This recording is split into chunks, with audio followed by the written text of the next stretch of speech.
What's up, everybody? Welcome to another episode of Roll Pod. It is University of Alabama spring break, so a little bit of break in action as far as spring practices go, but we did have a first week of spring practice. Mike and Alex got to see a little bit of one of the practices, so we're going to talk about that, talk about kind of biggest takeaways from Kalen DeBoer, Ryan Grubb, Kane Womack, who all spoke to the media. A couple players did as well last week, but before we get into that, obviously the, bigger story is March Madness is starting officially on Tuesday with some playing games.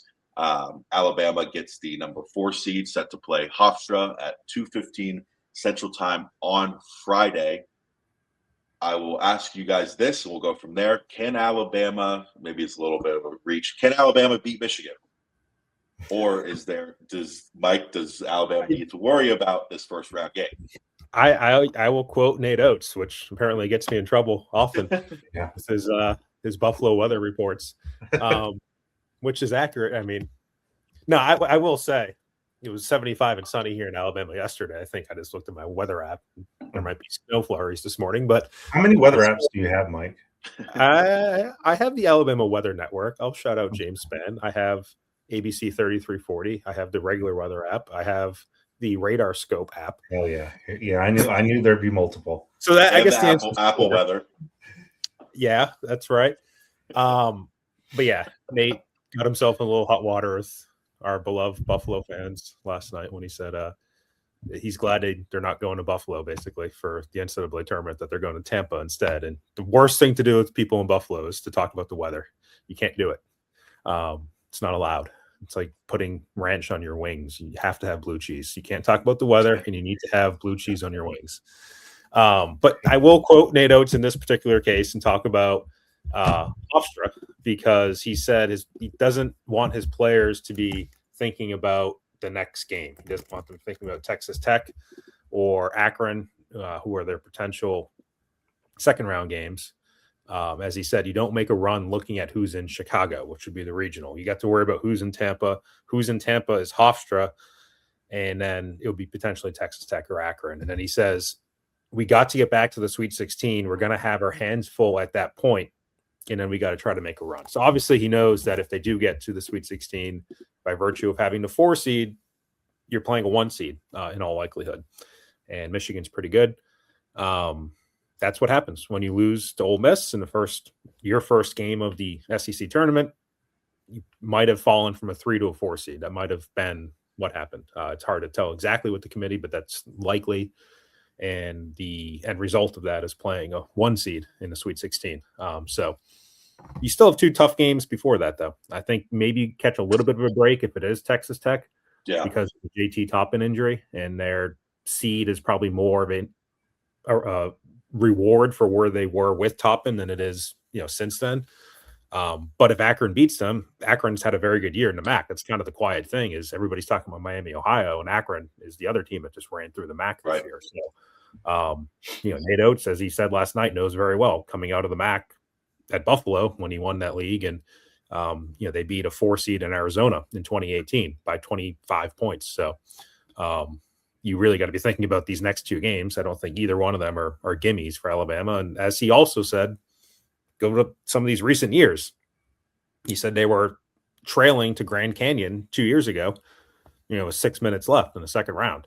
And they never would have made that Final Four run if they hadn't kind of come through against Grand Canyon in the clutch. And, had a close game against St. Mary's and Robert Morris last year as well that were, competitive at least. So can't be thinking about Michigan quite yet is kind of the bottom line from Nate and the bottom line from me as well.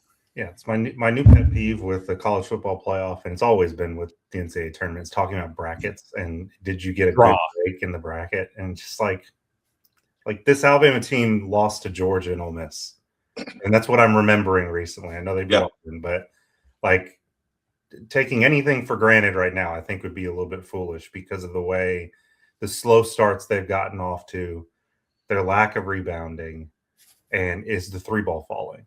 If it is, they can beat anybody.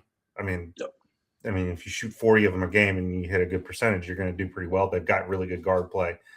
It's just a team that I don't know that anyone should have a tremendous amount of confidence in because, again, Ole Miss is a team that lost 12 of its last 13 games and was on its last leg. Like, they looked physically spent in that game. and you still lost them. Yeah. I don't know. We'll see. It seems getting ahead of ourselves to Michigan in the future just seems like a pitfall.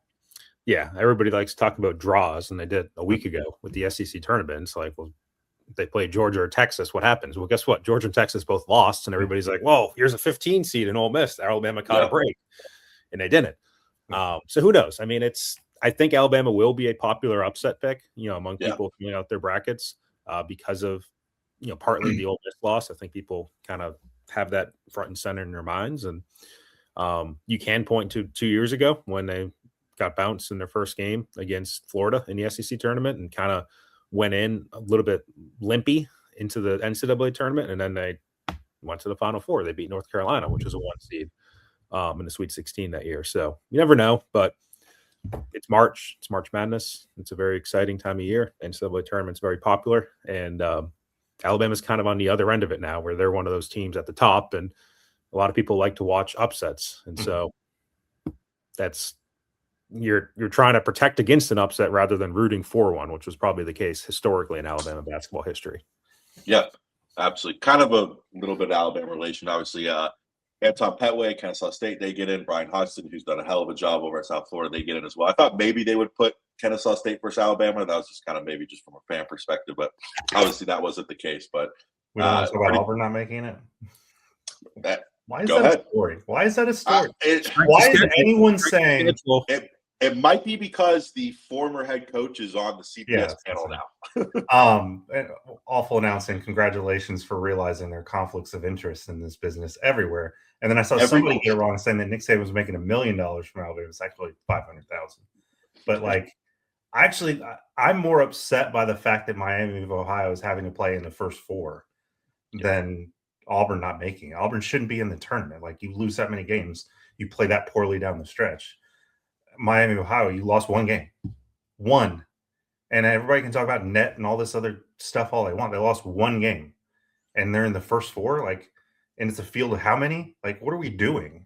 Why are we punishing teams? This is an inclusive tournament. And you're just saying, nah, we don't really believe in you. Get out of here. We want to knock you out before the real tournament begins. I think we should rank teams by strength of schedule, in which case Auburn will be a 1 seed this year, along with Alabama. Yeah. Strength of schedule. It's one metric, not the metric, everybody. Quality wins. Yeah. Just like football. Quality wins, right? Well, Auburn beat Florida. Or just use your eyeballs and see how good a team is. Like, Indiana didn't have the greatest strength of schedule on the planet, but everybody watching went, "Oh, that's a really damn good football team." It's amazing how it works out that way. No, they're soft and they ran from competition, which is why they have a weak schedule and they play in a soft-ass Big Ten. Don't you know? Who's won 3 straight. I don't know if you guys have taken the whole broad look at the tournament. We'll move on to Alabama spring practice in a second. Just want to kind of continue to hit on March. The East, the committee, I don't know. I mean, it's a hard job to do, but the East is loaded. Duke, who's the number 1 overall seed, has St. John's, Louisville, Michigan State, UConn, UCLA. Some of those coaches in there, it's going to be a battle. So it's going to be fun to watch. I don't know if you guys had any hot takes going from the tournament, any picks, anything like that. But if not, we can absolutely move on to what people want to talk about, and that's spring football. I mean, St. John's is probably the team that is hard to rank. That's probably where it looks worse. I mean, they seed list wise, they're 18th. St. John's was lower than Vandy, Arkansas, Kansas, Alabama. Theoretically, they won the Big East. They beat UConn at least once, maybe twice this year. Twice. Right, and then they had the big blowout loss to UConn. But St. John's could have been higher. So yeah, that's probably partly why that East looks as it does. Right. But again, you never really know. I mean, you can look at the overall seed. People do this every year, the seed averages and which region is the hardest. And I don't know if that ever equates to anything, but at the end of the day, I don't want to play Duke. I don't want to play Arizona. I don't want to play Michigan. I probably don't want to play Florida either. So whoever has to play those teams, those are tough teams. Those are really good teams this year. Yeah, I definitely, if I was an Alabama fan, would definitely not want to play Florida. The proof is kind of in the pudding there over the last couple of years, I would say. But maybe you catch a break. Not but with Duke because of the injury. Right. Caleb Foster, at the end of the day, it's really the first 3 teams to me. It's Duke, Arizona, Michigan, 2-loss, 2-loss, 3-loss team. Like, and if I'm not mistaken, wasn't one of those losses to each other, Duke and Michigan. So yeah, they did play early here. Yeah, right. Duke and Florida played each other. Arizona and Florida played each other. Florida lost both those games as well. So somebody also 10 SEC teams, which leads the field, is kind of crazy to me. I mean, you could make sense of all of them, most of them, but I don't know. It was just, and it doesn't, kind of one of my takeaways too. It doesn't feel like the strongest year for the SEC. No. I mean, I think there's depth, but like a lot of teams that you think are going to win a national championship, it just isn't there. What was probably say, and I'll get, this is Alabama podcast, but as far as, you brought up national championship, could see Florida and probably Arkansas. That's probably the end of the list. And I don't even know about Arkansas. I think I just put a lot of stock in Acuff probably being the best player on the court. Most of those matchups. But the one thing I'll say, because I'm going to sound really bad down on Alabama, because in a lot of ways I am. The thing that gives me hope for them is LeBaron Filan just being able to get a shot whenever the heck he really decides he wants to. Whereas last year before that, like Mark Sears he got in a funk. And when you got to the rim, he couldn't finish. LeBaron can. If you can get Aiden Holloway hot along with him, I think that changes the dynamics immediately. And that was the weird part about, I think, the Ole Miss game, right? Was he started off really hot and then just disappeared. Right. So, talk about a player being able to take over. Alabama does have that guy. The question is who's going to come along with him. Right. The SEC wasn't super top heavy this year like it was last year with a bunch of top 10 teams, but in the words of Mark Pope, the middle of this league is just so fat. Like F or PH? Like, are we happy with the thickness? Or are we just thick? Because we're getting into weird territory, but I just need clarification on this. Middle of the league is wide. Interesting use of wordage there. But yeah, like I said, Alabama concise. We gotta clarify in the context. That's what we do here. Alabama, the number 4 seed, playing number 13 Hofstra at 2:15 Central Time on Friday. Yes. Right? Yes, Friday. So we'll have full coverage of that. As far as they go, we will continue to have full coverage there. Flipping gears, again, spring break for University of Alabama. So players are not on campus. Some are home. Some are probably in Miami. Some are probably in Orlando, things like that, just enjoying themselves after probably was a pretty difficult first week of spring practice. Weather looked good as far as that goes. And you always want to tie in weather on this podcast for Mike. But you guys got, like I said, you guys got a little bit of a viewing portion of practice. I know that was a few days ago, but Alex, we'll start with you. What's still kind of on your mind from that? What did you go in wanting to see? Whether it was a position group, what specific guy, does he fit the bill, height, weight wise? What does this coach look like? Whatever it may be, what did you kind of go in wanting to see, and did that get accomplished in your brain? I don't know if I saw everything I wanted to see, and selfishly, I wanted to see EJ Crowell, and he was standing off to the side. I know some people think he looks like an SEC running back already. I don't know how you can do that when you're not even playing, but he is out there. I want to see him in action. The wide receiver room does look good. Like, that's something that you see Noah Rogers out there. You see Rico Scott out there. You feel, Derek Meadows out there. Sedarian Morgan is just, again, you talk about guys just looking the part. There's some young dudes who just look the part. Sedarian Morgan, Jair Edwards, like that. I think that's where you start. Yeah. But do we know everything? No, of course we don't. Like, the offensive line is impossible to figure out right now. We've got some clarity if we want to talk about Jackson Lloyd right now and Michael Carroll, and to some extent Racing Delgatti. And I do think that was one question I did have, is what Racing would look like in pads, because the size part is something we're going to be looking at. He didn't look completely undersized to me. I mean it's because I watched Parker Brails for the last 2 years, and you compare it to that and it looks fine. That was sort of the thing I was looking at. And other than that, it just, you're just trying to figure out who are the guys out there who are going to make an impact in the offensive line. It's still, I think, too early to say with those transfers. Transfer D linemen look really good, though. Terrence Green, you can continue to hear good things. Devon Tompkins. Umio Zulu is the one who I really want to see, I think, but it's more so in action, what it's going to look like A-Day, what you hear about in scrimmages, that kind of thing. But 15 minutes. Most of what we're doing those first 5 is taking attendance just to make sure everybody's there. So we'll get more clarity as we kind of move along. Yeah. Mike, kind of same question for you. It was tough, the defense, because of where we were allowed to stand, and the defensive line was way down in the corner. So I wish I could say I got a good look at Terrence Green and those guys, but they were 50 plus yards away and obstructed view, if you will. So I can't say much from a firsthand standpoint with them. I think in terms of what defensively was more visible to me was, the secondary. And like previous years, they're long. I think that's kind of something they've really gone for, recruiting wise. And they went out and got Carmelo O'Neal, who's a very tall corner.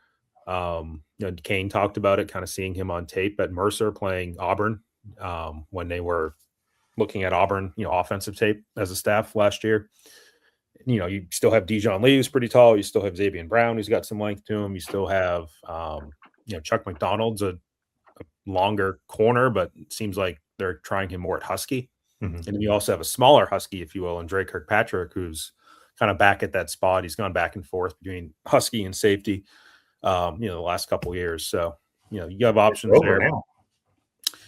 Yeah, Rover being safety in Kane's defense, strong safety. So him and Sab, I guess, kind of playing that Rover spot historically.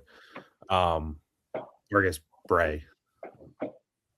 Help me out on that one. Yeah, Bray would be the strong, right? Got to get my Rovers for my Huskies and my I don't know why we got to have all the I get it, but Huskies a slot cornerback, strong safety, free safety. This is you can call him a nickel if you want to. I mean, that's I just Sting Jack off ball linebacker. We can have a talk about what that.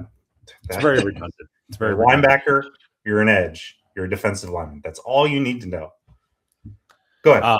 Kyle Kelly's pretty tall. The freshman safety. Jair Edwards, I wouldn't say is tall, but he's thick. Yeah. He's muscular. He looks more like a linebacker. Wearing number 10, he's probably the same size as Justin Jefferson. Just looking at him. So you could envision him playing closer to the line of scrimmage. Right now, it doesn't seem like he's a Husky candidate based on what we were looking at, on March 13th, whatever it was. Maybe down the road he will be. The secondary is going to be deep. There's probably a lot of excitement and anticipation about some of those guys, but the fact that you got Sab and Hubbard back and you still have Red Morgan, who I think Kane really likes, and you obviously have Xavier and Dijon Lee, we're going to have to see how much of those young guys get on the field. And that young guys includes, Zay Mincy, who's a junior now, Ivan Taylor, who's a sophomore. You have Jair Edwards. You have Dre Kirkpatrick back. You have Jordan Edmonds coming in as a freshman. You have McDonald. You have Zion Gibson coming in as a freshman. There's not enough playing time for all those guys, period. You can try to rotate. They will try. We spent a lot of time in the spring last year in preseason saying, right, pump your brakes on Dijon Lee, because it didn't make a lot of sense that he was going to play a ton. And he did. But that came at the expense of Cam Calhoun. Yeah. And Calhoun didn't play a lot was stated. I'm just saying weird things happen, and I'm inclined to believe Kane now when he says that guys are, going to play immediately. And he did say that about Jordan Edmonds, and he did say that about Jair Edwards when we talk about, and this is something we've talked about on the podcast before too, the idea that if you're going to go get a high caliber freshman, paying them, in other words, you don't sit on that asset. No. You need to get a return on investment right away. And those are the guys who you look at and say, yeah, on paper, where the heck do they fit in? But I think the staff is just inclined to rotate into oblivion and play these guys at a bunch of different positions. That might not be the most popular choice too. Talk about your October gauntlet, if you will.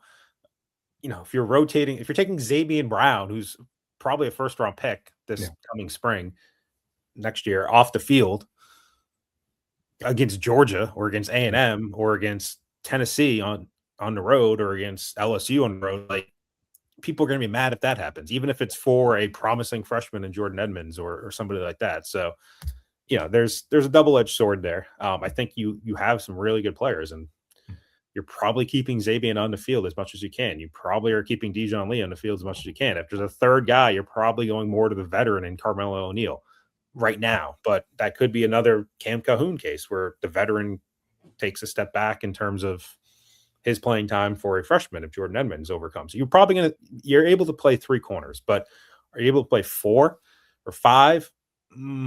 That's tough. I think you can play 3 safeties. But if your third safety is Zay Mincy, what does that mean for Ivan Taylor or Jair Edwards? If your third safety is Jair Edwards, what does that mean for Zay Mincy or Ivan Taylor? Like, I think you can fit an extra one in each of those positions. But if you're doing 2 extra ones at each of those positions, that's a lot. I think it's going to be one of those things in the month of September that when Mike does his kind of snap counts, the defense will be in the 30s of number of players that see at least 1 or 2 snaps. Yeah, I mean, it depends on how those games go. I think obviously East Carolina is your warm-up game in theory. And then it's just like what happens on the road at Kentucky? What happens with Florida State at home? Like in theory, those games you should be able to get some other guys in, but that's not a given. Like, well, when we're talking about rotating in the secondary, I think the front 7 is going to see a ton of it as well, right. Given the way they're talking about moving Yanze around, getting Justin Hill on the field, the inexperience at inside linebacker, and what you have along the defensive line is you do have numbers, and I don't think it's necessarily a situation like last year where you were not a lot of the times not wanting to take Tim Keenan off the field. Like, I think you're going to have a lot of bodies in there you're going to want to rotate because you do have guys that may not be all frontline starters, but guys who you feel good about putting on the field, Edric Hill, Isaiah Fega. Like, there's going to be a lot of rotation there as well. And it's not a bug. It's a feature of this defense. It's what they want to do. So that's why I don't rule out anything. But yeah, now we've gone way far afield now. So, but I mean, the front 7's. I think you have less established players in the front 7, if you will, especially within this defense. Like what Bray and Sab and Red and Dijon and Zabian and Zay Mincy. I'll survive. Can all do. The allergies are starting. Can't go any further. Yeah. You know what they can all do in this defense. Yeah. I think you're certainly hopeful about what Terrence Green and Umazulu and Devin Tompkins and Bingley Jones can all do in this defense, but they're new to it. And then it's kind of, what does QB Reese give you? What does Caden Jones give you? What does Caleb Woodson give you? It's like Yanze Pierre and everybody else along the front 7. Because everybody else is potentially rotating. I think you try to get as much as you can out of Yanze. I will be interested to see if this whole playing him at Bandit thing, becomes prevalent. Some of that's just kind of definition. Like, are you standing up? Or do you have your hand in the dirt? Is it a sub package where you got 6 DBs in the field? Like, there's different variations of it, but generally he has played Wolf. Mm-hmm. You don't really have a clear-cut Bandit group right now. Devin Tompkins can play out there, but he can also play inside. Caleb Smith is probably the only guy who really fits the size, height, weight form for Bandit. Yeah. How much does he play? The Washington transfer. You have Fatutoa Henry, who probably fits that bill, but has been playing at Wolf so far this spring. So that's kind of the big question is, like, how do those 2 positions sort out? I think kind of who your tackles are. You have a bunch of them. You just kind of rotate through them. I think who your inside guys are. You have a few of them. You can rotate through them, but it's kind of the edge guys and where they line up. It's kind of the question right now. Yeah, bringing it back just one level to the linebackers. Like you guys said, it's good to see how people being able to play is one thing, but the height and the weight. Caleb Woods, I don't know if you guys got good eyes on him. I don't know if they were farther down the field or anything like that. Did he kind of fit the eye test, would you say? I mean, they rave about him as a leadership role, and quite frankly, like, I didn't feel like that was that big of a story. Like, he needed to be a leader. Like, that was no question, but just with his experience compared to other guys in the room, just from kind of an eye test, did it feel like he kind of fit the bill of an SEC linebacker? I mean, you guys have seen quite a few. It's a big morning for eye tests. I don't know. Like, it was hard to tell. It's one of those positions that was visibly far away. They weren't really doing much. It was kind of just standing and then kind of backpedaling and I don't know. Is there an ideal size for an inside linebacker in college football in 2026? I think there's a guess, pretty yeah. wide range. Yeah, it's all over the place now, and it's how well can you tackle, right? And I think you talked about, alluded to what Kane talked about with the leadership piece of it. Who leads? People who play. I think it's a pretty good indication this is a guy that they're going to rely on. If they're already saying we're going to count on him to bring more juice to the defense, and Kane's careful to say he doesn't think they didn't have energy and fly around before, but he wants it to be an elite level. And he talked about Caleb being one of those guys who can sort of help deliver that. And again, I don't think you say that about a guy unless you think he can be the center of it. So the size piece, again, it's more about how well you tackle. And if I remember right, the advanced, Pro Football Focus numbers were not bad on that. Alabama had some issues with tackling, especially early last season. So I don't think it's a deficit really. It's a lot like, I don't know. It's who else comes along with Caleb is, to me, the question right now. Is QB Reese physically, because he is an undersized guy, like, is he going to be another one who can come along with you? Caden Jones, can he do that? There's a number of guys there. I think Caleb is one you sort of pencil in right now and say, hey, he looks like a guy who can start for you. Yeah, I think they like that he was a former captain at Virginia Tech. I think the question is he the guy who wears the helmet to listen to Kane? And kind of from the time he got here in January until the time you play your first game in September, can he become a master of the defense so that he can? Yeah. Don't be surprised if it at least starts out as, if QB Reese starts, I'm inclined to think it'll likely be him, because he was the guy working with Deontay the last 2 years and should know this defense inside and out. Could that morph over time? Sure. But, Jihad didn't wear it. Deontay did. I think QB could be that guy. Yeah, for sure. I know Caleb DeBoer, during his conversations, talked about some injuries, which Bama247 subscribers already knew about from Alex's one-on-one conversation, but just kind of want to hit on those real quick between Jamarian Langton being out for spring, Bray Hubbard being limited. I believe Xavier Brown is limited, but he didn't mention that during the media session. London Simmons, William Sanders.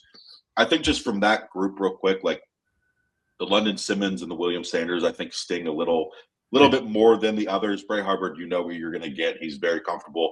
London Simmons had a good start to the year, but quite frankly, didn't really do much in conference play. So him being out, I think, kind of stings just with his potential progression there. And then the same for William Sanders, who kind of was talked about as being a potential starter for this offensive line, and very well could be, but you lose these reps, and with the offensive line turning around so much and what we've heard kind of from that group so far, you would like to have him in the spring. Do you guys kind of agree as far as that goes? London Simmons, William Sanders, those sting a little bit more than others. Yeah, I think you're spot on there, because with London, you want to see that trajectory keep going up. You don't want to see it plateau, and that's the only thing that can happen when you're not playing football. So, how quickly can he get back? I think is a question to me, because we're all going to look at when fall camp starts, but it's really before that. Can he get back quicker and physically be ready to go? Because he's the guy you want to lean on, because he does show a lot of promise.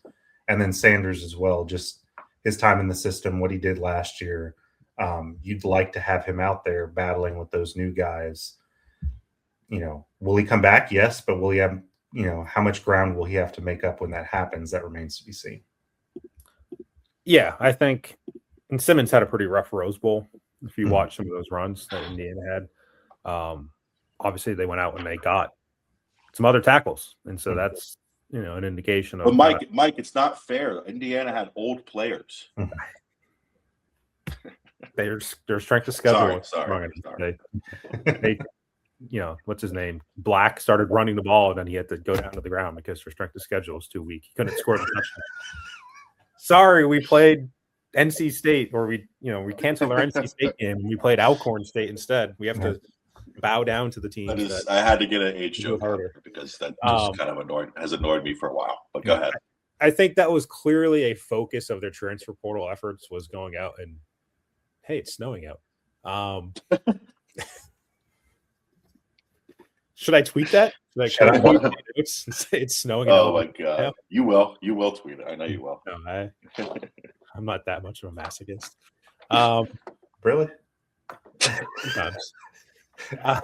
They clearly what about the defensive line? They attacked the defensive line. I think that was their priority in the portal. From a quality standpoint, I think from a quantity standpoint, the offensive line was. But the best players they got out of the portal were defensive linemen, and they can say all the right things, but sometimes when you go out and get a portal guy, you're doing it because you don't fully believe in the guys that you have to be ready to play this year. So there's no other way to look at it. Like if they felt like Edric Hill and London Simmons were ready to be starters this year full time, they wouldn't have gotten Terrence Green and Kendrick Bingley-Jones. Because those guys weren't cheap. Let's just say it.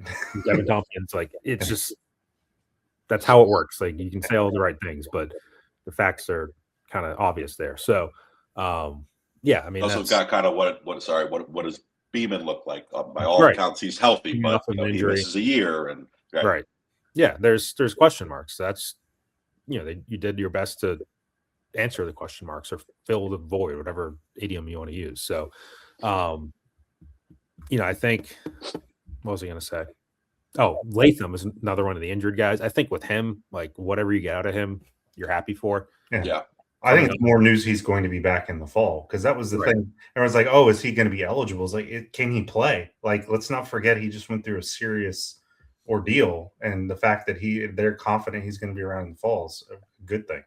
Right. I think you're happy for him if he's able to get on the field, given what happened last year, given he's been here for a long time, but you can't rely on him. I don't think you can say, hey, he's going to play this many snaps for us. He's going to play this particular role. I think you're just kind of hoping that something is there to help you.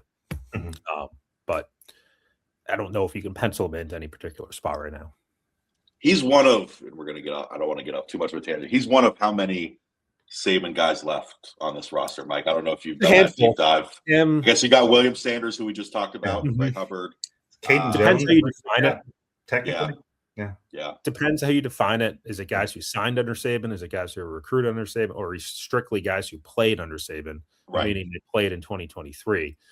So that gets you down to, I believe, 6 guys. I think it's Latham, Edric Hill, Yanze Pierre, Daniel Hill, Danny Lewis. And Danny Lewis also out for the spring. Right. That's right. Zay Mincy, I believe, as well. He was at least in that class. They were in the 24 class. That's 24 class, so he'll want to be part of that. But Lewis was, Bray was, Pierre played under Saban, Latham, Edric Hill. There's a Connor Talty is one. Beyond that, I'll have to double check. I think there's one more. Interesting. Yeah, just wanted to. I don't know. It's just for my own brain. Flipping over to the other side, Alex mentioned it at the top of the show. We're going to talk about offensive line extensively over the next several months, probably far into the season as well. Just like similar to last year, just kind of continue to all the different guys in the building and who they like over the other, how they're progressing, things like that. Ryan Grubb comes out, and Ryan Grubb's not afraid to say what's on his mind. I think we've all pretty much gathered that pretty quickly, and so he goes out and he names Jackson Lloyd left tackle. I don't. On our end, not entirely surprising that Jackson Lloyd was at least up for the job. Now, and this is more subjective, do you want to say that in day 3 of practice and potentially, you brought in some tackles, Javen James, for example. Hey, I just came in here and 3 days in, I've already maybe a backup. I don't know. I'm kind of rambling right now. Just kind of, what is your kind of takeaway from that? Alex, we'll start with you. Manifesting a reality, maybe like, hey, Jackson, it's your time. We believe in you. We're going to say it publicly. Yeah. They absolutely believe he's got incredible upside. Like, don't get me wrong. Like, they think he's going to be a stud. Question's always been when, because, a little bit of a developmental guy, which is not a bad word, by the way. Almost every offensive lineman's going to be that way. You only have a couple Michael Carrolls out there. But I was surprised. Like, I didn't expect him to talk about it. And it's weird how it happened is he was talking about the offensive line, and Grubb started with saying you start with Carroll and Jackson and you go from there. Well, I got another reporter's interest. He said, hold on, let's go back to that. Like, tell me about the competition. at left tackle behind Jackson's. There is none. It's Jackson. Right. And I was like I walked away going, was he messing with us? Because he kind of grinned when he said it, but it was one of those I think he likes kind of throwing things out there every now and then. Do I think that's a permanent thing? I don't know. I think we're going to have to wait and see. It's kind of like, what Conformity was Alabama starting a right tackle until he wasn't. So we're going to have to see how it looks like in live action. The traits are all there. I mean, 6'7", super athletic, played multiple sports. Like he's a guy. I'm like, come on. Man. I was told by my son that 6'7" is not cool anymore. So, and that's why you're doing definitely it. not when you do it. I know. On a podcast when nobody's really. Hopefully, nobody's watching this. It's been ruined by the adults. Doing the dishes or cutting the grass. Cutting PVC pipe this week. Yeah. I mean, so we'll see. It sounds like they basically have 3 offensive linemen penciled in. And Michael Carroll, right tackle, Jackson Lloyd at left tackle. And the way they're talking about Racing Delgado already taking the reins at center makes me think they're confident he's going to be that guy. So the question is guard play. And that was the question last year. And they rotated like 4 million people.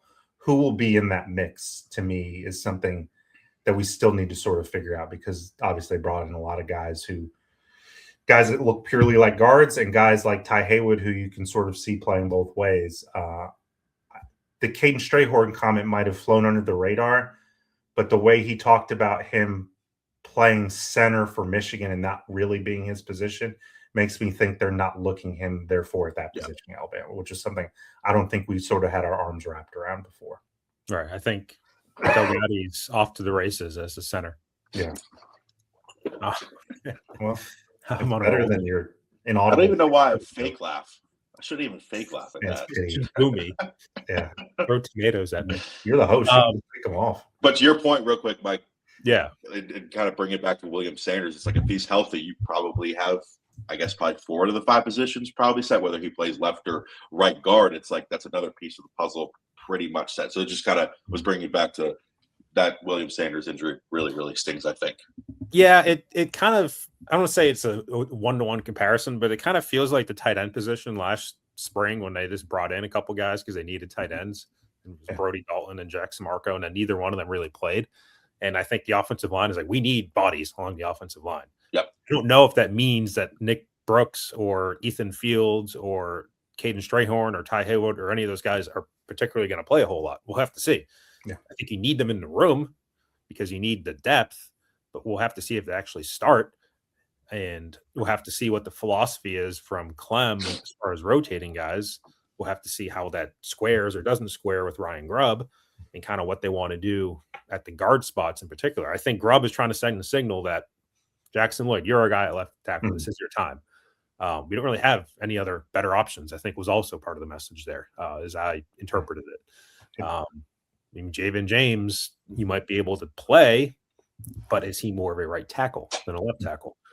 It's hard to find the 6'7" guys like Jackson Lloyd. Like, from a physical standpoint, he kind of fits the bill. Then maybe if you can get James to be a competent starting right tackle, if you feel good about that, does that allow you to move Carroll to guard? Does that fill a void at guard in theory? Yep. And then all of a sudden, maybe you have your starting offensive line with Sanders at left guard, Delgado at center. But it feels like those 3 spots for now, left tackle, center, right tackle, you feel better about. It's the guard spots that you don't. You still have a lot of options at those spots, and it's a question of how long, does it take to figure out who the guys are. And I don't know if you ever figured it out last year. I think injuries kind of set the tone at certain points. Like Vandemark was injured at one point. Dewberry was hurt in the SEC championship game. Jaden Roberts was hurt early on. Like it kind of dictated who was playing when. Was health for some part of it. So, and if you want to know why I'm cautious on jumping aboard the Jackson Lloyd train, it's because they played like 15 offensive linemen in the rotation. He was barely in there. Yeah. Now, was that them saying you are our left tackle of the future, and we know Caden Proctor's not coming off the field, therefore just hang out and develop behind the scenes? Maybe, but they had a lot of needs, and he wasn't part of that picture, and that's what makes me a little bit cautious about it. I do think it's going to be unintentionally hilarious more than a 6'7" joke that they get all these offensive linemen from Michigan and Texas and Ole Miss, and it's the dude from Cal Poly who's going to be the one that plays. It's, not a bad thing. I just think it's kind of funny. Right. No, it's 100%. I mean, Lloyd came in last year when they were in a crispy package. Yeah. At some points. I think Olas came in later on. Yeah. And look, they're going to have guys starting for other SEC teams. That Olas is going to be starting probably for Kentucky. Wilkin-Formby will probably be starting for A&M. At the wrong position, but go ahead. Right. Like, should you have kept some of those guys? I don't know. We'll kind of see the vis-a-vis, if you will. Yeah, 100%.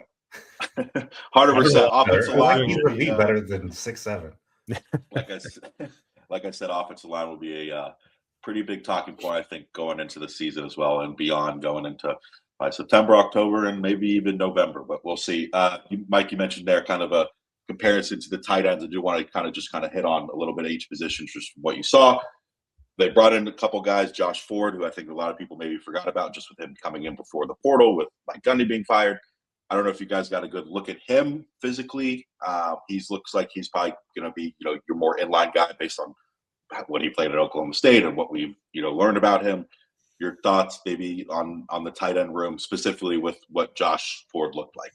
So I wasn't watching the tight ends. I was strictly watching the defense. I think we'll put our unit responsibilities, if you will, on April 7th when we watch practice. But I think make it sound so professional. We are professional. Wow. I think maybe in a perfect world, Josh Ford is kind of your Robbie Oots, where he's a bigger, heavier guy who can block, which they maybe were missing last year, especially when Danny Lewis was hurt, which was often. Danny Lewis is also out in the spring. So, that's something that if you can bring him in and that helps the running game, I think that's probably where that addition helps. And you do kind of see a split between what kind of tight ends they have. I think Cuevas could do both really well. I don't know if you have a guy like that this year.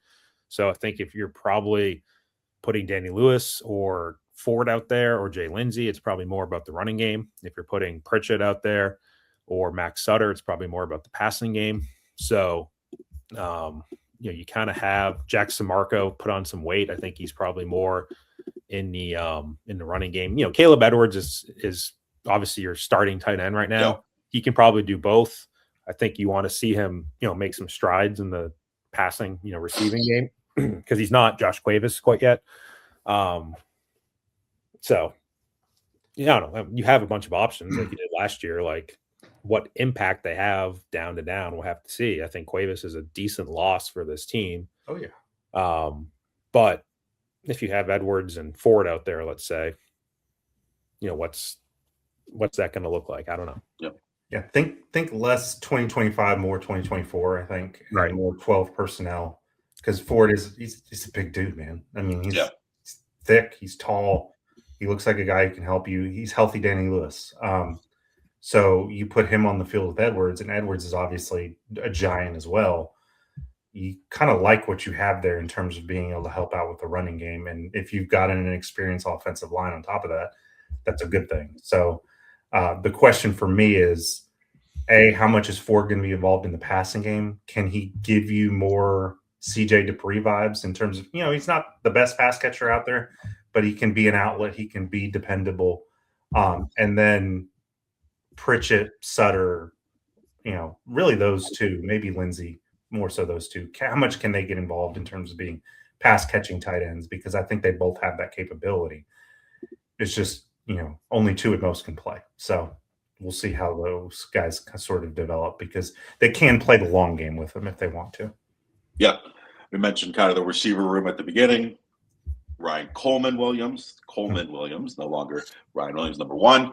We'll see if he's obviously you're starting alongside lots of your Brooks and I'm blanking on it. Noah Rogers. You got Derek Meadows in the room, Rico Scott in the room. Stary Morgan looks like a Mack truck, and he definitely put number 8 on purpose. I would think probably just growing up an Alabama fan, just with the Julio comparison, and we'll see how that works out. There's plenty of bodies in that room. I think that room's going to be pretty good this season. Running backs, obviously the big story is EJ Corwell. Like Alex said, can really see him in action. He was off to the side just from height and weight. position or from that area, it seems like he's ready to, handle a load. He's up to like 220 plus pounds. Yeah. The other takeaway I had, kind of just on the side, and I may be blowing this up, looks like Daniel Hill lost 8 to 10 pounds, was it, Mike, or something like that? Is that something that I think that's notable? Maybe I'm wrong there. Alex, Mike, what thoughts there? It is. I think, some people, you watch clips of practice and you go, oh my God, look at him move. And nobody's trying to tackle him. So let's calm down a little bit. But he needs to be a little bit more nimble, and dropping some weight is probably a good step in that direction. I still want to see what he is in terms of whether he can be a feature back. How does Kevin Riley develop as well? But to me, it's the wild card is Crowell. And, Grubb talked about it again, just said the sky's the limit with this guy. And, he's not one of those guys you bring in and you wait. You're investing in him, and it's a position of need. And I don't think there's as much like he's a freshman, therefore it's going to take forever for him to learn the offense. I don't think that thought process is quite there yet. It's still early, but I think there's a lot of optimism that he's pretty far along in terms of his understanding, but B, can his talent just sort of outweigh whatever you might lack in terms of pass protection or whatever it might be. So, and he's one, when you get pads on is when you're really going to know. So yeah, it's a room that I think we're still going to wonder until we see it. Mm-hmm. Could you have gone out and gotten somebody and look, the Hollywood Smothers thing happened? It is what it is. I think we'd all feel a little bit better about it overall if they had another experienced guy in there, a playmaker, but they've got what they've got, and they do have interesting options in that room. And it's just going to be interesting to see how the pecking order shapes up. Right. And there's many different combinations I could foresee happening. If you're going 1, 2, 3, what's the squared? 3 squared, like 9. Yeah. Right. Yeah. So there's at least 9 different ways I could see that breaking. Yeah. We're talking about Riley and Hill and like AK Deer. Does he take a step forward to where they feel like that his potential is worth putting on the field more? Is EJ? And then you have Khalifa Keith, who's experienced, if you will, like he's been in the SEC, he's been in at App State. Does he kind of come in and show something? And who, like, we always talk about like freshmen by their rankings, but like let's not count out Trayshawn Brown either. Like, what if Trayshawn Brown comes in fast? Apparently, man. Yeah, he can quick. What if he's like better than? I mean, it's not a player comp, but if we want to talk about running backs who are sort of off the radar, like Josh Jacobs, not that long ago, was like, who is this guy? Yep. And he becomes a playmaker for you. I mean, London Simmons was a 3-star recruit last year, came in the summer and was playing right away. Like, I don't think we should write off Trayshawn Brown either. So again, you have a lot of different possible iterations of that room, I think more than others, where you could envision very different orders. So it's interesting to say the least. Yeah. I'll close it out here. Just a couple more minutes. Quarterbacks, and Alex, you brought up something that I wanted to bring up. Like, this running back looks so good. Well, nobody's tackling him, and they're not even in pads. They're in space. I might be completely wrong here, but I get so annoyed at seeing like us, like, the 4 quarterbacks throwing and like, he looks great. They're just throwing on air. Like, they're at Alabama for a reason. They can throw the ball fast. They can jumps out of their hands. Like Austin Mack, Keelan Russell, Ryan Grubb talked about it. Like, they can make pretty much any throw you ask them for. Keelan, they talked about his legs are probably a little bit of an X factor for him compared to Austin Mack. But like, it just always has annoyed me, even from before I got into this job. It's like, these quarterbacks are talented. They're highly ranked. They're good. It's going to look good on air. I'm just kind of the flip side of that is, your last quarterback didn't really look that good on air. Like Ty's on the smaller side. You looked at him and went, okay, maybe we'll see. And Bryce Young a few years ago, obviously, same sort of deal. Ball came out kind of weird out of Milroe. Remember when Milroe changed his throwing motion? Yeah. Like that was a thing for 5 seconds. Look, we're all thirsty for information. Yeah. And everyone wants to play expert. And you know what? We just, sometimes the correct information we'll see. Like I'll say it probably 1,000 times. Austin Mack is probably your front runner right now because of his time in the system. And you can listen to the way Kalen and Greb talk about it. There's trust in him. And there's a belief that he's developed in the last year. there's also an undeniable upside with Keelan. They both talk about it, and the talent is clear. So what happens with that? Nothing until you play. Like until you are in meaningful action, until it's, those scrimmages in the summer, until it's games, that's when you'll know. What you see in a clip on air is you're not going to know anything because that stuff lies, buddy. Like I've seen so many quarterbacks come through. Blake Barnett, Cooper Bateman. Like I've seen so many quarterbacks. Oh my God, that guy looks great. We'll see. Thank you. You know what? Thank you. None of it matters if the offensive line doesn't get better either. So Yep. if you can't Maybe they run, should do what Tennessee does and just blur the clips of whoever the quarterback is. that was awesome, man. So stupid. The level of paranoia with you, like as if people can't pick up the phone and figure stuff out, like as if a clip matters. Like Mike, I'm assuming you feel the same way with that. Oh yeah, The whole routes on air thing. I had to get it off my chest there. But go ahead. Subtly, not to make a bigger deal of what than it is. Grubb was asked the differences between the two quarterbacks, and he basically said the only difference is running the football, and that's Keelan is something he's going to do. Austin can do it, but it's clear there's an understanding that Keelan is a more effective runner. If the running game isn't great, if the offensive line isn't great, and it's a close call, how much does that influence it, knowing that you might need to manufacture yards a little bit more with that quarterback as opposed to having a more stationary option in Austin? Again, I don't want to make the biggest deal out of it because it's way too early, and ultimately how they function within the offense is going to be the thing. But it is something I think we should acknowledge that could be a factor down the road, especially given the deficiencies that might exist in this offense. Very, very good point. Loaded show. Went a little bit longer than we normally do, but it's spring break. Why not? Everybody's got a little bit of time. We've talked about Alabama basketball again, playing Hofstra on Friday afternoon, the 4 versus 13. Again, I kind of agree with Mike. I feel like that's probably going to be a popular upset pick across the country. We'll see. But we'll be back later this week. We're going to do a little bit of a position room draft between Mike and Alex in terms of confidence, and we'll have Mike flip his icebreakers to see who goes first and who gets to take the quarterback position, and we'll go on from there. It's kind of like the draft starts at pick number 2 coming up because of Mendoza going to the Raiders, so it's kind of similar. Like first pick's probably going to be cornerbacks, but stay locked into Bama247 for continued coverage, both recruiting, Alabama basketball, football, and you can find this on Apple Podcasts, Spotify, YouTube, over at Bama247. Thank you, guys.